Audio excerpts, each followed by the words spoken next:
16 اکتوبر کو نبی کی ختم نبوت کی ایک بڑی، میں سمجھتا ہوں ضلع راجن پور کی سب سے بڑی وہ کانفرنس ہونے جا رہی ہے، جس میں ملک بھر کے علماء کرام تشریف لا رہے ہیں۔ ملتان سے قاری حنیف جلندری صاحب دامت برکاتہم جو وفاق المدارس کے ناظم اعلیٰ ہیں وہ بھی تشریف لا رہے ہیں۔ اسی طرح حافظ حمداللہ جو شاہین جمعیت ہیں وہ بھی تشریف لا رہے ہیں، اور اسی طرح خانپور سے مفتی حبیب الرحمن صاحب دامت برکاتہم اللہ ان کو صحت دے وہ بھی تشریف لا رہے ہیں۔ عالمی مجلس تحفظ ختم نبوت اور جمعیت علماء اسلام اس کانفرنس کی زیر نگرانی ہے، اور جمعیت علماء اسلام اور عالمی مجلس تحفظ ختم نبوت ان کی میزبان ہے۔ اور چین ماڑی اسٹیڈیم وہ اسٹیڈیم ہے جہاں شہباز شریف جلسہ کرتا ہے، جہاں الحمدللہ نحمدہ ونستعینہ اما بعد فاعوذ باللہ من الشیطان الرجیم بسم اللہ الرحمن الرحیم قل ان کنتم تحبون اللہ فاتبعونی یحببکم اللہ قال النبی صلی اللہ علیہ وسلم انا خاتم النبیین لا نبی بعدی او کما قال علیہ الصلاة والسلام ونحن على ذلك لمن الشاهدين والشاكرين والحمد لله رب العالمين۔ محمد کی غلامی دین حق کی شرط اول ہے، محمد کی غلامی دین حق کی شرط اول ہے، اگر ہو اس میں خامی تو سب کچھ نامکمل ہے۔ دارالعلوم دیوبند کے عظیم شیخ الحدیث مولانا محمود الحسن دیوبندی رحمۃ اللہ علیہ حضور کی محبت میں کہا کرتے تھے، اے جنت تجھ میں حور و قصور رہتے ہیں، اے جنت تجھ میں حور و قصور رہتے ہیں، میں نے مانا ضرور رہتے ہیں، پر جنت آ میرے دل کا طواف کر میرے دل میں حضور رہتے ہیں۔ واجب الاحترام دوستو، بزرگوں، بھائیوں، میں شکر گزار ہوں صاحبزادہ قبلہ حضرت جواد درخواستی صاحب کا اور ہمارے محسن دوست آذان فاروقی صاحب کا، قاری سعید الرحمن صاحب کا۔ دعا ہے اللہ تبارک و تعالی جو باتیں کہنے کی توفیق عطا فرمائے، اس پہ عمل کرنے کی توفیق بھی عطا فرمائے۔ ہم سب کا ایمان اور عقیدہ ہے کہ حضور علیہ السلام اللہ تعالیٰ کے آخری پیغمبر ہے، آپ صلی اللہ علیہ وسلم کے بعد کوئی نیا نبی نہیں آ سکتا۔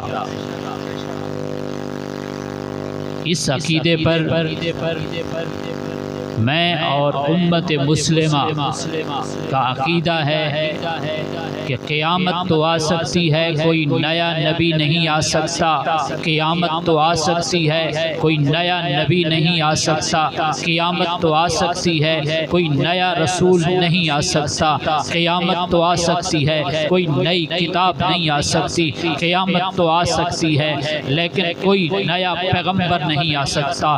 میرے دوستو، ہم اس مجلس سے اٹھ کر، اس پروگرام سے اٹھ کر ہم یہ عقیدہ اور ذہن میں نشین کر لینا چاہیے کہ میرے پیغمبر آخری نبی ہیں۔ اگر کوئی دنیا میں آئے گا، اعلان کرے گا کہ میں نبی ہوں، میں پیغمبر ہوں، میں بھی آخری نبی کے بعد ایک نبی بن کر آیا ہوں، بتاؤ وہ مسلمان ہے یا کافر ہے؟ کیوں؟ اس لیے کہ حضور نے فرمایا تھا میرے بعد 30 جھوٹے آئیں گے، وہ یہی کہیں گے کہ میں اللہ کا نبی ہوں، میں پیغمبر ہوں، لیکن حضور نے فرمایا یاد رکھو میرے بعد کوئی نبی نہیں آ سکتا، کیوں کہ میں آخری نبی ہوں، میرے بعد کوئی نبی نہیں آ سکتا۔ جن لوگوں نے نبوت کا دعویٰ کیا وہ لعین تو بنے، جھوٹے تو بنے، کذاب تو بنے، لیکن دنیا کے اندر انہیں مسلمانوں نے کبھی تسلیم نہیں کیا۔ اور میرا اور عقیدہ ہے کہ آپ صلی اللہ علیہ وسلم کی سیرت پہ عمل کر کے انسان کامیابی حاصل کر سکتا ہے۔ ابو لہب نے حضور کا میلاد تو منایا، سویبہ لونڈی کو اشارے سے آزاد کر دیا، لیکن نبی کی سیرت کو نہیں اپنایا، ناکام ہو گیا۔ قرآن نے اسے کہا تبت یدا ابی لہب وتب ما اغنی عنہ مالہ وما کسب، وہ ہلاک ہو گیا، وہ جہنمی بن گیا۔ کیوں؟ اس نے حضور کا میلاد تو منایا، خوشی تو منائی، لیکن نبی کی سیرت کو نہیں اپنایا، ناکام ہو گیا۔ ادھر آؤ، جو غلامی کی زندگی کرتا ہے، نسل میں غلام ہے اور ابن بھی غلام ہے، اس کا باپ بھی غلام ہے، اس کا دادا بھی غلام ہے، حبشہ سے آیا ہے، عربی نہیں ہے لیکن عربی بولنے آتی ہے، لیکن حبشہ کا ہے، عرب کا نہیں ہے، لوگ اسے بلال کہتے ہیں۔ حضور کی سیرت پہ چلا، چلتا دنیا میں ہے، اس کی پاؤں کی آواز جنت کی حوریں سنتی ہیں۔ کیا ہوا کہ وہ نبی کی سیرت پہ چلا، نبی کی سیرت پہ ابو بکر چلا ہے تو صدیق اکبر بنا ہے، نبی کی سیرت پہ فاروق اعظم چلا ہے تو عمر بن خطاب 22 مربع میل کا حکمران بنا ہے۔ اگر فاروق اعظم نبی کی سیرت پہ چلا ہے تو خطاب کا بیٹا اور 22 مربع میل پر حکومت کرتا ہے، اس کے بغیر کوئی پرندہ، کوئی کتا بھی اس کی نگرانی میں، اس کی حکومت میں بھوکا نہیں مرتا۔ شیر اور بکری ایک ہی گھاٹ میں پانی پیتے ہیں۔ اگر نبی کی سیرت پہ عثمان چلتا ہے ذوالنورین بنتا ہے، اگر نبی کی سیرت پہ عثمان چلتا ہے طہرا داماد بنتا ہے، نبی کی سیرت پہ علی المرتضیٰ چلتا ہے تو حیدر کرار بنتا ہے، شیر خدا بنتا ہے۔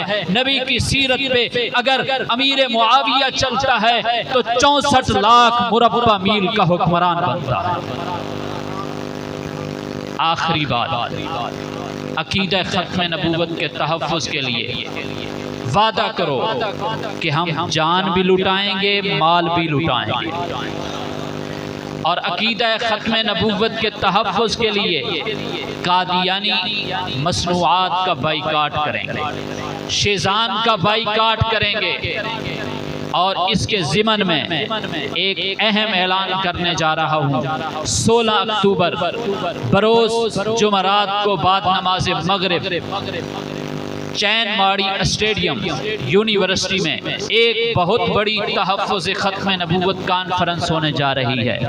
16 اکتوبر کو نبی کی ختم نبوت کی ایک بڑی، میں سمجھتا ہوں ضلع راجن پور کی سب سے بڑی وہ کانفرنس ہونے جا رہی ہے، جس میں ملک بھر کے علماء کرام تشریف لا رہے ہیں۔ ملتان سے قاری حنیف جلندری صاحب دامت برکاتہم جو وفاق المدارس کے ناظم اعلیٰ ہیں وہ بھی تشریف لا رہے ہیں۔ اسی طرح حافظ حمداللہ جو شاہین جمعیت ہیں وہ بھی تشریف لا رہے ہیں، اور اسی طرح خانپور سے مفتی حبیب الرحمن صاحب دامت برکاتہم اللہ ان کو صحت دے، وہ بھی تشریف لا رہے ہیں۔ عالمی مجلس تحفظ ختم نبوت اور جمعیت علماء اسلام اس کانفرنس کی زیر نگرانی ہے، اور جمعیت علماء اسلام اور عالمی مجلس تحفظ ختم نبوت ان کی میزبان ہے۔ اور چین ماڑی اسٹیڈیم وہ اسٹیڈیم ہے جہاں شہباز شریف جلسہ کرتا ہے، جہاں مریم نواز جلسہ کرتی ہے، اور عمران خان بھی یہاں آیا تھا لیکن کوئی اسٹیڈیم فل نہیں کر سکا۔ میرے دوستو آپ وعدہ کرو کہ ہر آدمی اپنے ساتھ 10 آدمی لائے گا، اور یہ اسٹیڈیم گواہی دے گا کہ یہاں عمران خان بھی جلد اس اسٹیڈیم کو فل نہیں کر سکا، نون لیگ بھی فل نہیں کر سکی۔